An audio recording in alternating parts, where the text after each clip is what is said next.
오늘 예수님 어떤 모습으로 오시는가라고 하는 겁니다. 근데 제가 살면서 이 나이 되도록 살면서 이제 이 관찰이라는 것을 하잖아요. 특히 이제 저 같은 사람들은 이제 좀 더 심각하게 관찰할 가능성이 있습니다. 그래야 생각합니까? 우리가 모든 것을 준비하면서 살아요. 뭐 이를테면 아기를 출산하려고 한다. 그럴 때 부모들은 이 아기가 입을 옷이니 이 자리니 하는 다 준비해요. 아이가 자라요. 학교를 가요. 이제 뭐 초등학교 우리나라 같으면 중학교, 고등학교까지 그냥 가잖아요.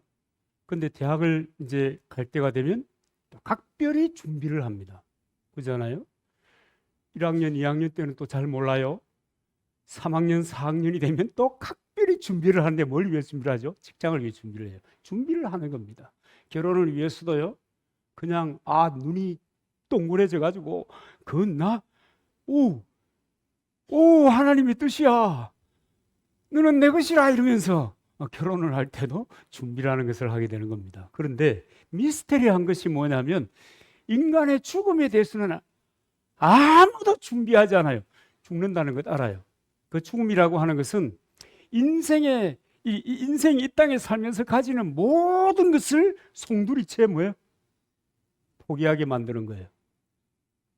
그잖아요. 근데 그것에 대하여는 준비하는 사람들이 없어요. 나도 반드시 그 길을 간다는 것을 모르는 사람이 없어요. 그럼 이 죽음이라고 하는 문제가 나이 든 사람에게 또 이렇게 나이 든 사람에게만 있는 것이 아니라 누구에게든지 다가온다는 것을 알아요. 그런데 준비하지 않아요. 자기는 생각지도 않아요. 여러분, 예수님이 오실 때 예수님의 오심에 대해서 충분히 예고하셨습니다. 그 예언이라고 그러죠. 메시아에 대한 예언입니다. 그분이 어떻게 오실지, 어디에서 오실지, 누구를 통해서 오실지, 오셔서 무엇을 할지 예고해 놓으셨어요. 예수님이 재림하십니다. 다시 오십니다. 도대체 감이 없을 수 있는 문제입니다. 그런데 어떤 현상이 있고 주님이 재림하실 때가 되면 그때가 되면 어떤 문제들이 발생할 것이고 그리고 그때 사람들은 치명적인 이 분석을 받게 된다는 거예요. 내 인생에 대해서. 뭐 다 알고 있습니다. 그런데 예고하지 않은 것이 있어요. 예수님의 초림 때도 마찬가지고 재림도 마찬가지고 심지어 우리의 죽음에 관해서도 그 날과 그 시는 모르는 거예요. 아는 사람 있습니까? 몰라요. 그 날과 그 시는 우리에게 가르쳐 주지 않았어요. 왜 그런지 아십니까? 왜 하나님께서 결정적으로 중요한 것, 정말 여러분 우리가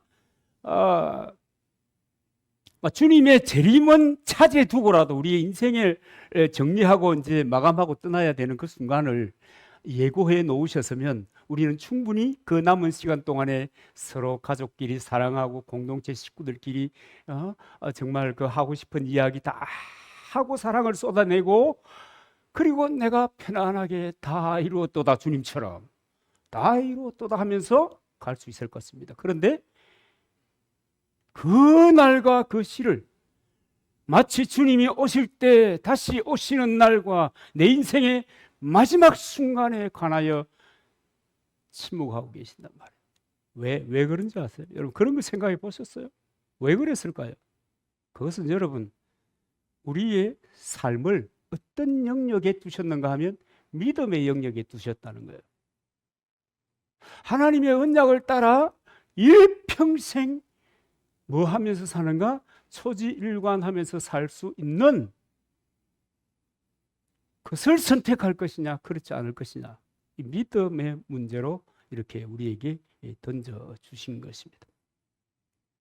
그럼에도 불구하고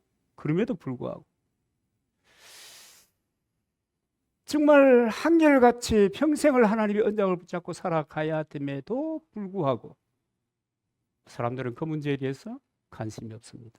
이 소소하게 짧은 뭐 영원이라고 하는 거 엄청난데 우리 일생은요 긴 것 같아도 저도 뭐 금방 지난 것 같아요.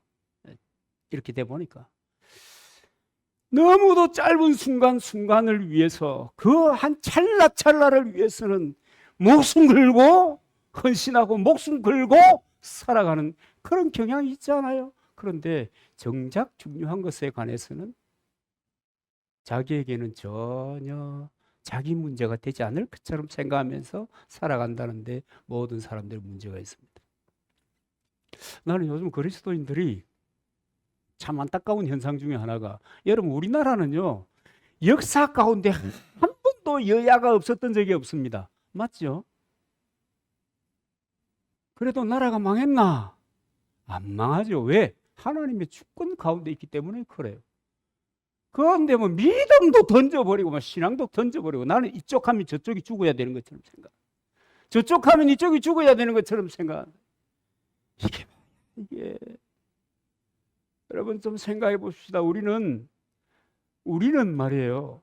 최소한 그리스도인이라고 하면 하나님 앞에서 어떻게 쓸 것인가에 대해서 진지하게 고민을 하면서 하나님의 언약을 붙잡고 그 하나님께서 언약하신 그 약속의 메시지가 어떤 것인가에 대해서 내 마음을 드리고 삶을 드리고 반응해야 되는 것입니다. 그게 여러분 그리스도인입니다. 아니에요? 저는 그렇게 믿어요. 제가 그렇게 믿으니까 여러분 따라오세요? 당연히 따라와야죠. 왜냐하면 그게 여러분 성경이 우리에게 가르쳐주는 바이기 때문입니다. 역사를 봐도 그런데 하물며 참 여러분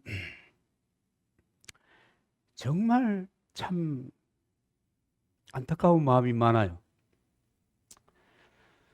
우리가 이 땅을 사는데 특별히 현대를 사는데 정말 이 지성이 지금 최고조로 달했지 않습니까? 여러분 그렇게 생각하지 않습니까? 지성이 최고조로 달해 있습니다. 그래서 저는 제 전문 분야가 아니면 노타치 심지어 뭐 오늘 이렇게 장식하는 것에 대해서도 하는 분들의 아이디어와 생각을 그냥 박수치며 가는 겁니다.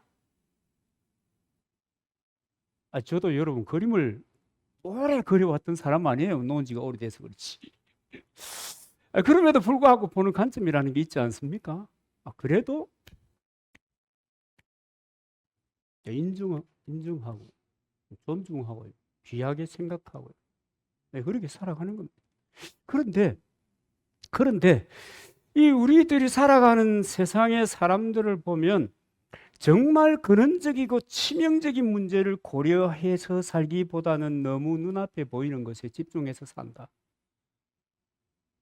너무 눈앞에 보이는 것에 여러분 지금 여러분 우리가 분별력을 가지고 살아야 되는데 이럴 때일수록 그리스도인이 하나님의 그 가치를 가지고 그렇게 살아야 되는데 또 여러분 지금처럼 여러분 복지가 좋은 때가 어디가 있어요. 기본적인 생존에 대해서는 국가가 책임져 주잖아요. 그죠? 우리 조상들이 그렇게 할 수 있는 환경을 만들고 그 환경이 만들어지니까 지금 복지가 어마어마하게 좋아졌단 말이에요. 이런 상황이 되면 저는 그렇게 생각했어요. 옛날이라고 하면 뭐 오래되지도 않아요. 교회에서 반찬 봉사하고 집수리 해주고 그랬던 적이 있거든요. 그때 정말 이런 것을 국가가 하면 얼마나 좋겠노. 그렇게 생각했는데 국가가 그것을 하게 됐어요. 그러면은 사람들의 생각이 좀 나아질 줄 알았어요. 왜냐하면 먹고 사는 문제가 해결됐잖아요. 국가가 책임져 주잖아요. 그래서 저는 미래에 대해서 별로 걱정 안 합니다. 왜냐하면 뭐가 여러분 그런 생각 안 합니까? 그런데도 그런 좋은 환경이 되었는데도 사람들의 이기적인 욕심은 더 증폭되더라. 감사함은 더욱더 바라보기 어렵더라. 더 큰 것을 요구하는 시대가 되었더라. 정말 추구하고 바라보고 나가야 될 것에 관하여 더 무관심해진 그야말로 미혹된 세상이 되어가고 있더라. 미혹된 세상이에요. 살아갈 수 있잖아요, 다. 근데 더 나은 것, 더 좋은 것, 근데 그것이 영적이고 정신적이고 그것이 확립이 되어서 우리의 삶의 환경이 변하는 것이 아니라 내 삶의 환경의 변화를 위하여 중요한 가치를 다 던져버리고 살아가는 거예요. 누가요? 분별력을 가지고 살아가야 될 그리스도인들마저도 그렇다는 거예요. 그렇기 때문에 여러분 이 성탄절이 얼마나 초라하게 변해버린지 몰라요. 정말 너무 안타까워요. 뭐 우리 요 관내 보면 거창군 기독교 연합회도 옛날에는 목사 장로가 함께 팀이 됐어요. 관찰을 하잖아요. 그래도 회비는 주고 관찰을 하잖아요. 그런데 목사 장로가 또 딴 팀이 되었어요. 이게 뭐예요, 이게? 얼마나 주님이 속상하겠습니까? 안 그래요? 이거 무슨 하나가 되어도 시원찮을 판에 너무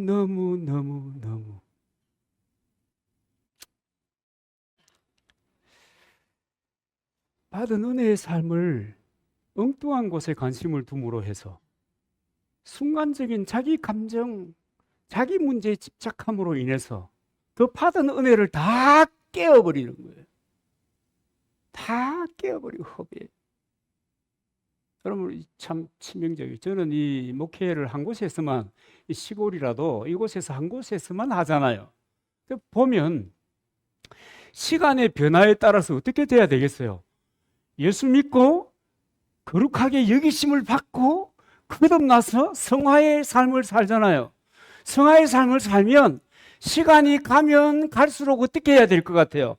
믿음의 연조가 깊어지면 깊어질수록 어떻게 돼야 될 것 같아요? 믿음이 더욱더 깊어지고 주님을 사랑하는 마음이 더 커지고 사람들에 대한 포용력도 커지고 헌신의 정도도 커지고, 하여튼 여러분 영적으로 상향되는 이런 변화라고 하는 것이 자연스럽게 있어 줘야 하는데 별 그렇지도 않은 것 같아요. 별 그렇지 않은 것 같아요. 자, 나중에는 자기에게 초점이 맞추어지는 거예요. 도대체 이게 뭐냐 이게. 도대체 우리의 신앙이, 예수 그리스도의 오심이, 그로 말미암아 받은 이 구원의 은총이 그렇게 무가치한 것인가? 그러면서 어떨 땐 그런 생각이 들더라고요. 내가 이를 위해서 내 인생을 왜 들어야 되지?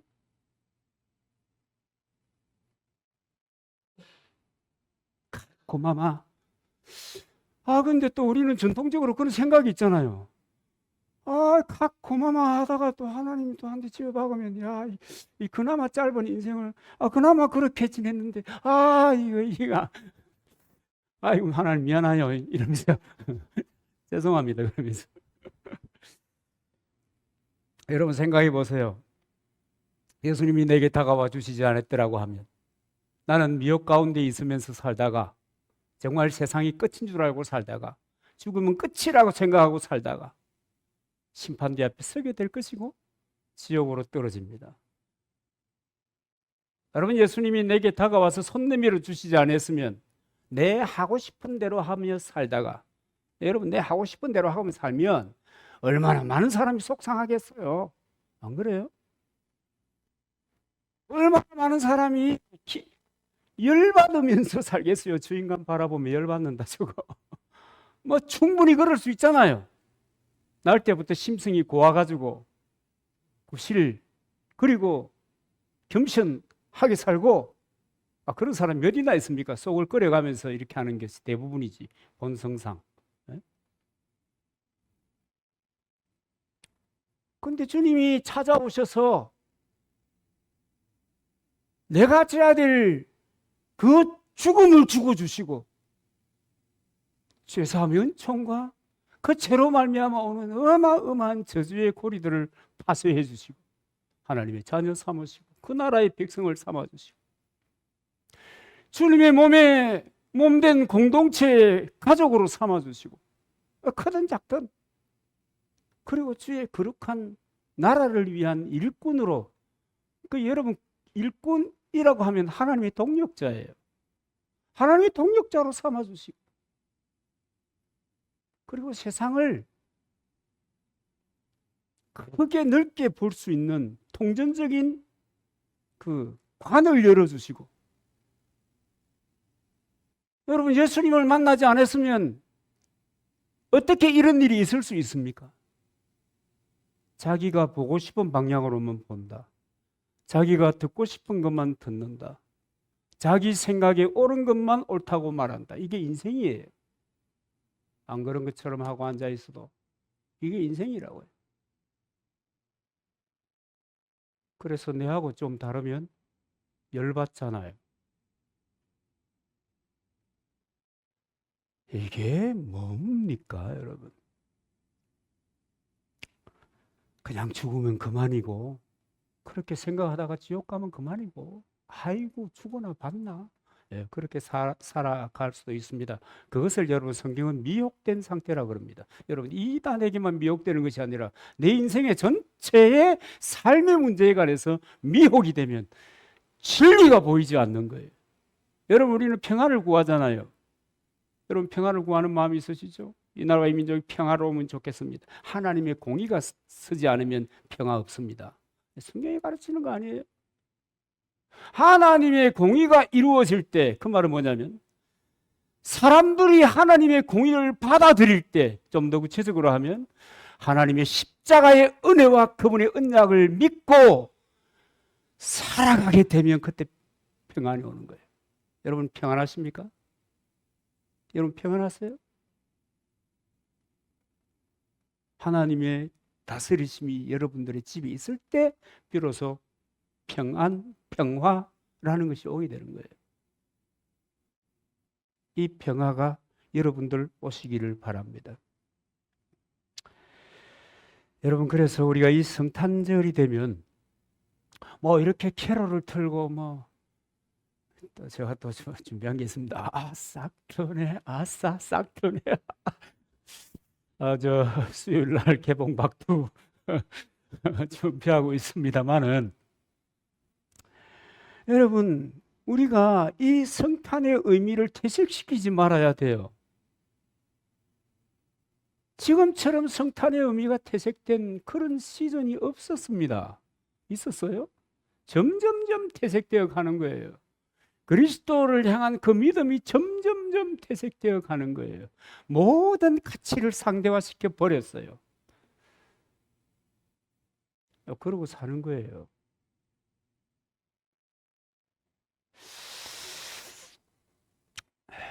그래서 여러분 우리가 주님의 말씀 위에 든든히 서야 되는데 언제나 자기 생각 위에 든든히 서 가는 거예요. 참 여러분 참담합니다 이거. 여러분들은 모르겠지만은 저는 잠잠해요. 자기 생각 위에 서는 거예요. 자기 생각. 모래성을 쌓고 있다 그 말입니다. 결국 어떻게 되겠어요? 그래서 여러분 믿는 척하지 말고 믿어야 되고, 그죠? 예배 드리는 척하지 말고 예배자가 돼야 되고, 기도하는 척하지 말고 성령 안에서 무시로 하나님을 의식하면서 살아가는 기도의 삶이 있어야, 그래야 여러분 그리스도인의 삶을 살아갈 수가 있는 거예요. 세상이 만만해요? 하나님이 만만해요? 그렇지 않잖아요. 주님은 우리에게 얼마나 큰 대가를 지불하셨는지 몰라요. 못 깨달으셨습니까? 하나님이 인간으로 오셨다고. 제가 처음에 시골에 들어왔을 때 깜짝 놀랐어요. 이 평생사역을 위해 들어와서 깜짝 놀랐어요. 아프리카에 온 것 같은 느낌이 들더라니까요. 여러분 기분 나쁘게 생각하지 마세요. 그때 처음 기분이 그랬다는 거예요. 주님은 어떻게 생각이 되었겠습니까? 하나님이 인간으로 오셨어요.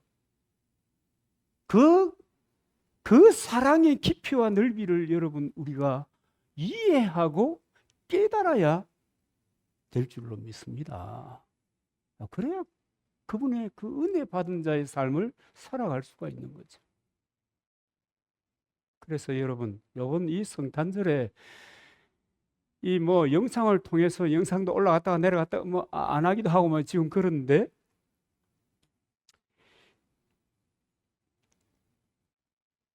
이 우리들이라도 그리스도에 대한 믿음을 바르게 참되게 또 이 성탄의 의미를 바르게 참되게 받아들이고 드러내야 되는 그런 사명이 있는 줄로 믿습니다.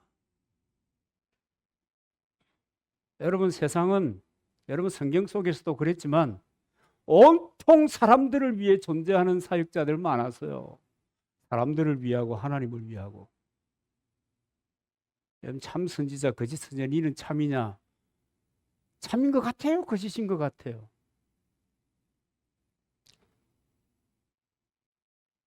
분명히 그대로 두면 나락으로 떨어지게 될 것인데 그래도 은혜와 복을 얘기하면 되겠습니까?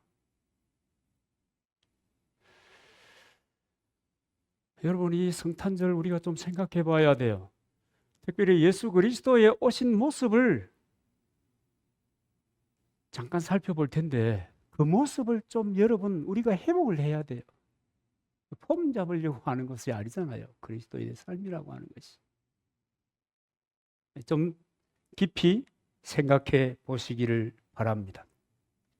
예수님은 어떤 모습으로 오셨습니까? 예수님은 정말 너무 비천한 모습으로 오셨습니다.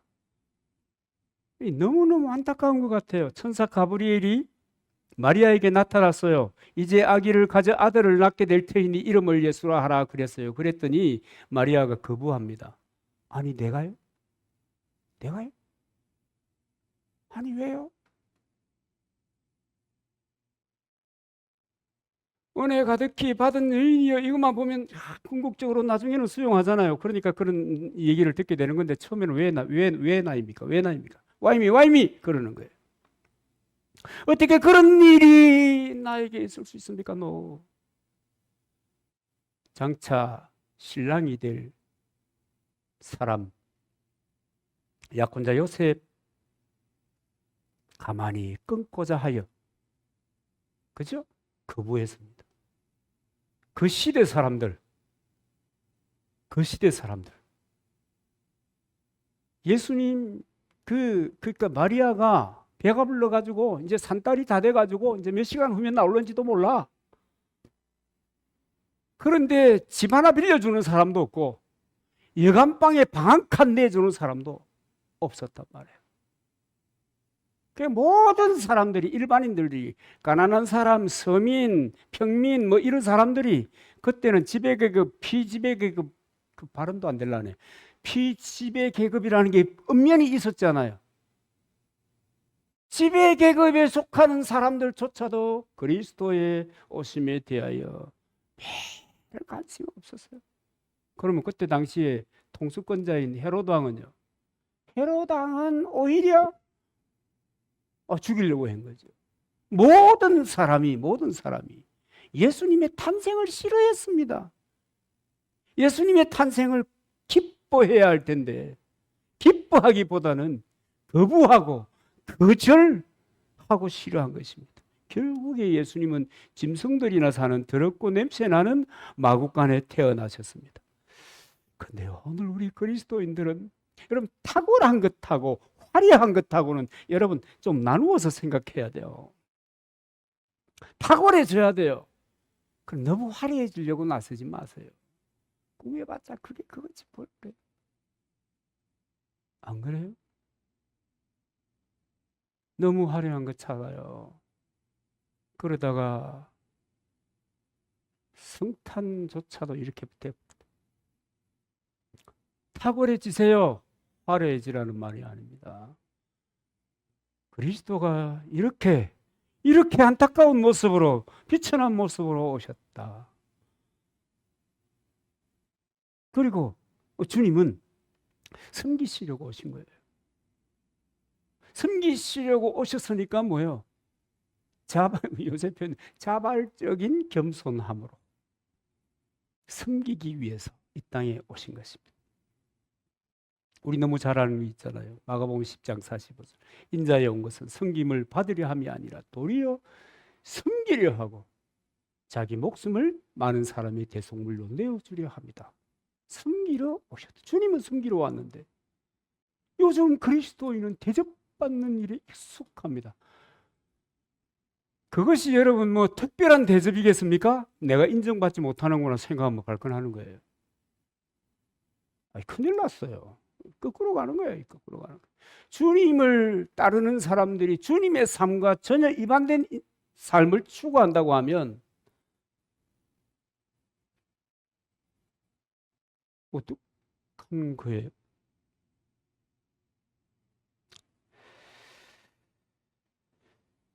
그리고 예수님은 생명의 양식으로 오셨습니다. 여러분, 예수님이 베들레헴의 마구간의 말구유에서 태어났습니다. 여러분, 이거 우연이겠습니까? 우연이 아니에요. 베들레헴이라는 말 뜻은 떡집이라는 뜻 아닙니까? 마구간의 말구유는 뭐 하는 거예요? 짐승들의 밥통이에요. 예수님은 밥으로 오셨다. 생명의 양식으로 오셨다는 거예요. 그래서 성경은 생명의 양식이다.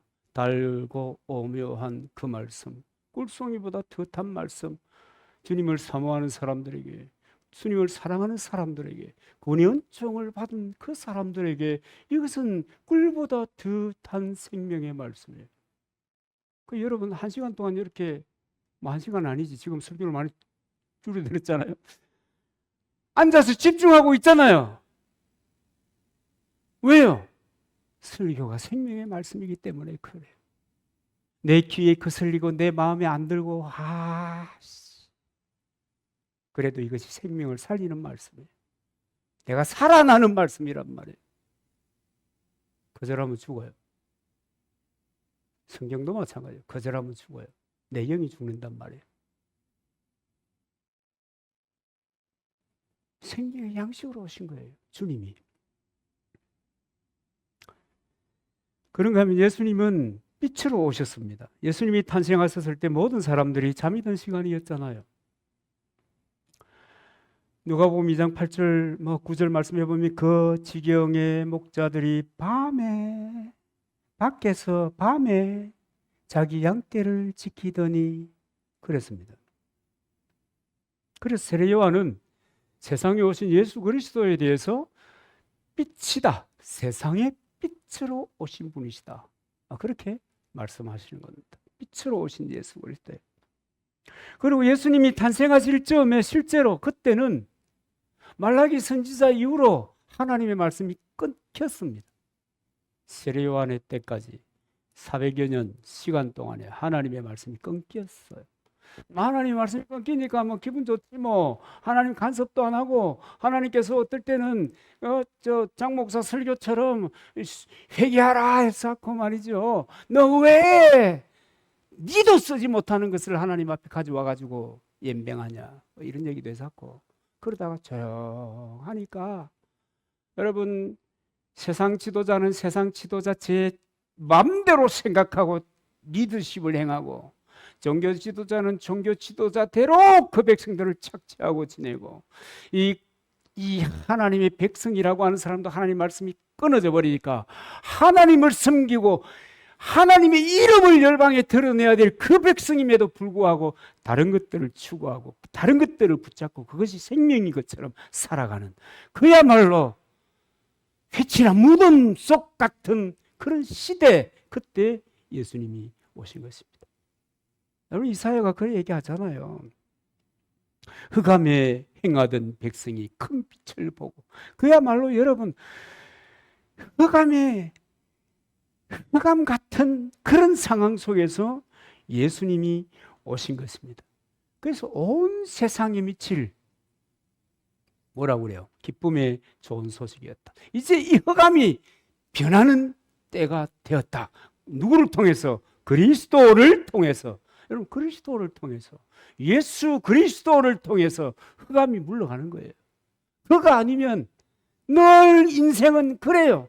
뭐 인생은 그래요 하니까 뭐냐? 그렇지 뭐요. 여러분들이 보고 느끼고 이제 앞으로 더 큰 세상에서 더 많이 보고 다 느끼게 될 거예요. 근원적으로 부패한 그 의라고 하는 것이 모든 것이 더러운 옷 같은 선을 행한다고 말하면서도 자기 욕심에 기인된 선이라고 하는 이 약한 존재들이 인생이라는 것을 살면 살수록 느끼게 됩니다. 그 세상에 그리스도가 오신 거예요. 그 세상에 빛을 비추고 오신 거예요. 그러니까 우와, 정말 기쁜 소식이구나. 정말 세상이 뒤집어지겠구나. 정말 세상이 그리스도 그분을 인하여 새로워지겠구나. 여러분, 그런 꿈을 꾸시기를 바랍니다. 그런 마음을 가져야지.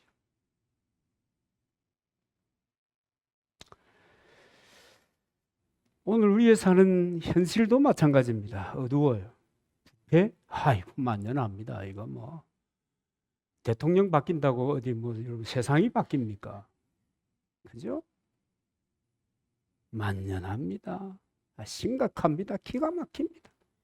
이사야 선지자의 말씀처럼 우리도 흑암의 시기를 지나고 있습니다. 어두운 시대를 지금 살고 있는 거예요. 그래서 그리스도가 없었다고 하면, 예수 그리스도가 나를 찾아주시지 아니했다고 하면 도대체 이 폭발할 수밖에 없는 이 시대를 어떻게 살아낼 수 있겠나? 몰라. 저는 원래 체질이 열이 돼가지고 그런가 몰라도 정말 주님이 아니면 청계천에 가가지고 총 사가지고 그냥 총 사가지고 하면 되겠나? 우리나라의 혐오 파이브를 그냥 사람들의 생각이 대한민국의 방향에는 생각이 없는 저 국회에다가 하나 널짰으면 좋겠는데 아이고 큰일 났다. 이제 진보와 보수가 이제 내 잡으러 그렇다고 신경도 안 쓸 사람들이에요. 지난번에 서울에서 미스터 손이 200만 명이 모이자 해가지고 100만 명 이상이 모였잖아요. 유튜브하고 합치면 한 200만 명 모였는데 그렇게 하면 그래도 생각을 바꿀 것이다. 그래가지고 바뀌는 게 아니단 말이에요. 신경이나 써요? 안 써요. 누구나 생각해요. 저렇게 많이 모였으니까 우리 착한 일반적인 그리스도인들은 주여 세상을 바꾸고 안 바뀌어요. 그래가지고는 안 바뀌어요. 주님이 데모했다는 얘기 들어봤어요? 그래가지고는 안 바뀌어요. 주님이 고대강실에 왕실에서 등장하셨다면 여러분 그분의 존재가 복음이 됐겠어요? 택도 없는 얘기.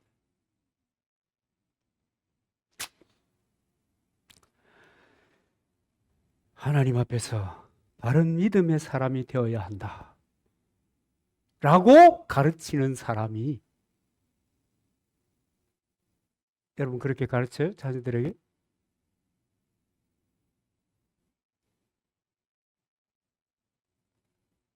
바른 믿음의 사람이 되어야 된다 그렇게 가르쳐요? 여러분 정말 그렇게 가르쳐요?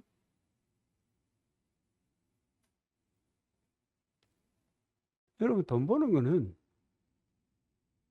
취직하면 돈 벌어요. 글쎄 우리 집 아이들은 막 아르바이트 이런 거 안 시켰어. 한 번도. 하지 마라. 사회를 일찍 배우고 사회성을 무슨 소리 하고 있어. 사회 나가면 그냥 배워. 안 가르쳐줘도 그냥 배워. 공부할 땐 공부만 해. 여러분 우리 살아봤잖아요. 그 시기가 지나니까 공부할 여가가 있던가? 없어. 뭘 가르치는 거야?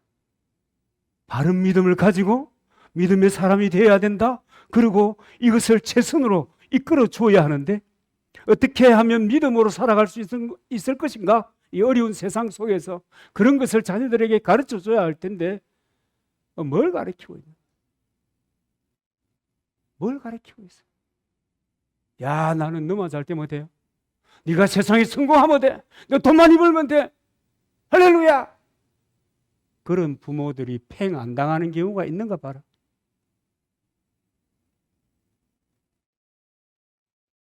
한번 보세요. 그 자식들이 그렇게 자라서 믿음 안에 든든히 서서 정말 내 부모님은 하나님께서 내게 주신 인생 하나님이시다. 그 성경이 그려놨잖아요. 인생 하나님이시다. 그러므로 내 부모를 공경해야 한다. 땅에서 장수한다, 오래 산다 하는 것이 그냥 골골백세 이게 아니란 말이에요. 하나님의 축복 가운데 된단 말이에요. 대가 이어지는 믿음의 역사는 대를 이은 효의 역사와 이어진다. 여러분 거꾸로 가면 되겠어요? 여러분 우리는 어떤 모범을 자녀들에게 보여주고 있습니까? 야 돈이면 다 돼. 돈이면 다 돼. 봐라 이것도 하잖아 저것도 하잖아. 이거 보여주고 있습니까? 망합니다 그 집안. 쏠딱 망합니다. 어떻게 망하는가? 갈등이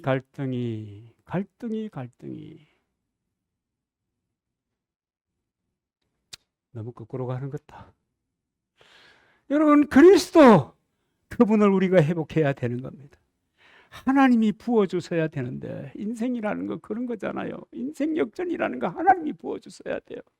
하나님이 안 부어주면 여러분 우리가 취직해서 월급 받으면 여러분 올라간다 하다가 회사 망해붙단 말이에요. 그러면 다시 빈털터리 돼.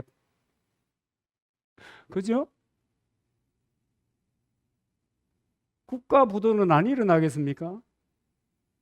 30년 후에 우리 후손들은 살아있을지도 모르겠다. 의사가 100살 간다던데.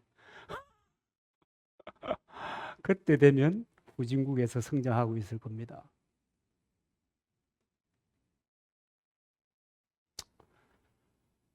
여러분,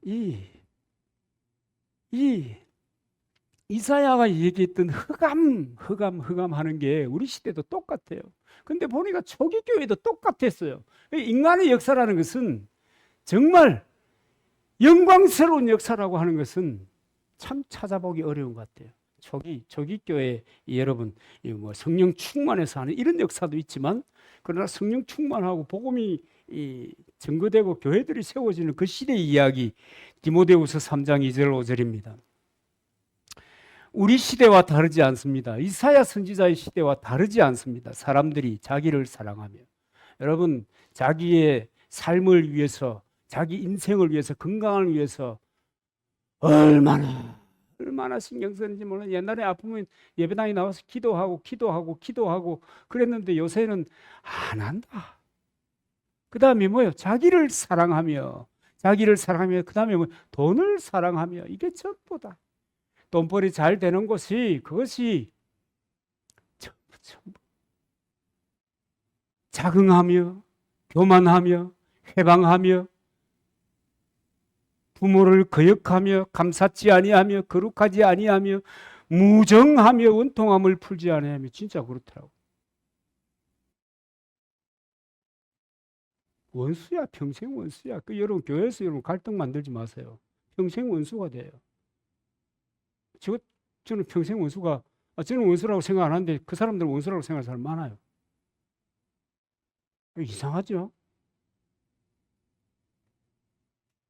무정하고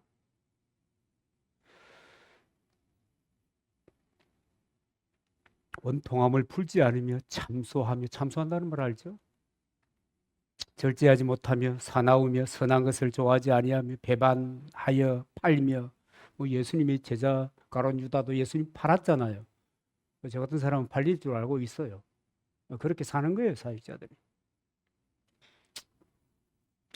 조급하며 자고하며 쾌락을 사랑하기를 하나님 사랑하는 것보다 더하며 경건의 모양은 있으나 경건의 능력은 부인하는 자니 이 같은 자들에게 내가 돌아서라. 예수님이 오실 때나 지금이나 부패하고 패역함이 그게 달했다 하는 점에서 정말 흡사합니다. 이 기록이 뭐냐면 사람들이 미혹되어서 어두움 가운데 빠져 있다는 얘기를 이야기하는 겁니다. 미혹되었을 때 이렇게 나타나는 거예요. 그 중에 여러분 부모들에게 속상한 말씀도 있죠. 부모를 거역하며 그렇게 가르쳤더니 그런 열매를 거두게 된다 그 말입니다. 뭐 여러분 다른 거겠습니까? 그래서 우리는 이 성탄에 주님을 모시고 있는 이 오늘을 여러분 우리를 돌아보는 내 삶의 모습을 돌아보는 내가 여태까지 믿음의 마음씀을 어떻게 했는가를 돌아보는 그런 시간이 되어야 될 줄로 믿습니다. 그래서 여러분 그리스도께서 주신 이 은혜와 이 은총이 훼손되지 않도록 그리고 잘 내 삶을 통하여 드러나고 내 가족들에게 내 이웃들에게 전파될 수 있도록 여러분 제발 눈앞의 것으로 인해서 일희하지 마세요. 다 지나간다. 솔로몬이 얘기 너무 유명한 다 지나간다 그런 거. 순간순간 다 지나간다. 그럼 말라고 순종하고 생각하고 말라고 거기에 목숨 걸고 말라고 거기에 내 신앙을 내려놓고 그러면 안 되지. 여러분 우리가 그리스도인됨을 회복해야 될 줄로 믿습니다. 그날과 그 시는 모르지만 주님 오시는 날 가까웠고 인생은 짧습니다. 이 24년 성탄주일에 우리는 우리들을 돌아보고 성찰하고 신자로서 같이 신자로서의 우선순위를 회복하는 우리들이 될 수 있기를 주님의 이름으로 축복합니다.